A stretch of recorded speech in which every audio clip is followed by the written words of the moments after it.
Good morning, Destiny players, and welcome to a new build video. This time we're shifting to builds that will do good in the onslaught mode, starting with an insanely good hunter build. I am Bladeburger, your local Icaria layer of beast enthusiast. Do the goodies that the algorithm gods demand of you. Helps out the channel. Let's begin. This build is centered around the Beyblade aspect for Strand Hunter, getting it every time it's done cooling down and taking advantage of Tangle Destruction to keep the train rolling. Exotics, mods, and class stuff to make it better. For exotic, I went with the Frosties. I could have gone with the that helmet, the facade, but I didn't. The Frosties speed up non-super ability regeneration. Dodging gives faster sprint speed for a bit. It doubles cooldown speed for grenade and melee and gives a flat 100% cooldown to class ability, according to LightGG. Let's now talk class stuff. For class, Strand Hunter of course. For grenade, go with grapple. You can melee afterwards, which creates a tangle. For aspects, Widow Silk. Gain an additional grenade charge and make a grapple point where you grapple, which allows future grapples at that point to consume no grapple energy. We also have Whirling Maelstrom, what this build is around. Destroying or throwing a tangle causes it to become a Beyblade, dealing a lot of damage and shooting projectiles that unravel enemies, lowering their defense. It spins for a surprising amount of time, able to clear waves just by itself. Really good in Gambit. For fragments, Threat of Ascend. Using a grenade, including grapple, reloads your weapon and gives better handling and AE for a bit. It gives 10 mobility, which helps Hunter's class ability cooldown. Threat of Transmutation. While you have Woven Mail, kills make tangles. Threat of Propagation. Powered melee kills and grapple melee kills gives your strand weapons unraveling rounds. Threat of Warding, or pickups give Woven Mail, which is a 45% damage resist buff for 10 seconds.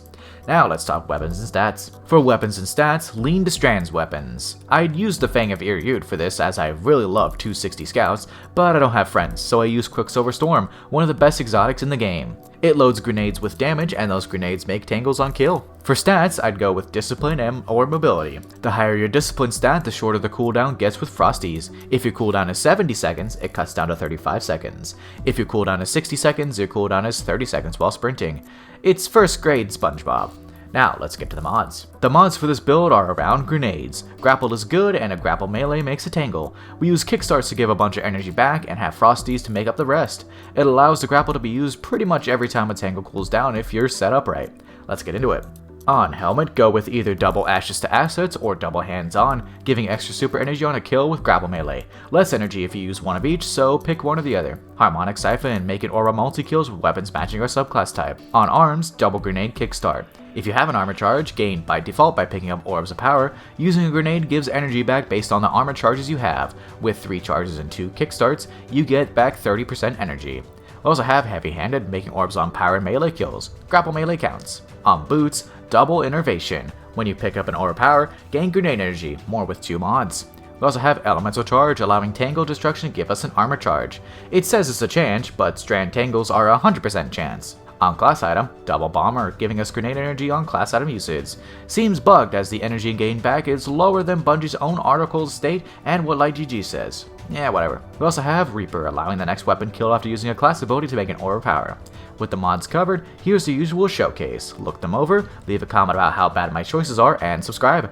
Do it, you know you want to. Let's get to how this build plays. This build is genuine fun. It's really strong, but not Banner of War strong, but can definitely compete against it, being among the top builds in the game. Beyblade does a surprisingly high amount of damage. I even saw a Reddit post that was saying that it does more than Silence and Squall. I doubt that, but you know what, I wouldn't be surprised with how much damage this thing does. We have several ways to sever and or unravel enemies, both of which make tangles when the enemy dies with a debuff on them. Quicksilver, Threat of Transmutation, Threat of Propagation, and just grapple melees all can make tangles. This build has very high actions per second, with grapples, melees, tangle throwing, and dodging all in a loop to make as many Beyblades as possible. We can get a grapple in between each tangle cooldown with kickstarts and Frosties. Very consistent, very active, very strong. If that's your thing, try this build out today. Stay tuned for next build, which will be a remake of an old popular build that will bend Onslaught over and make it its bitch. Thank you for watching. Bladeburger out.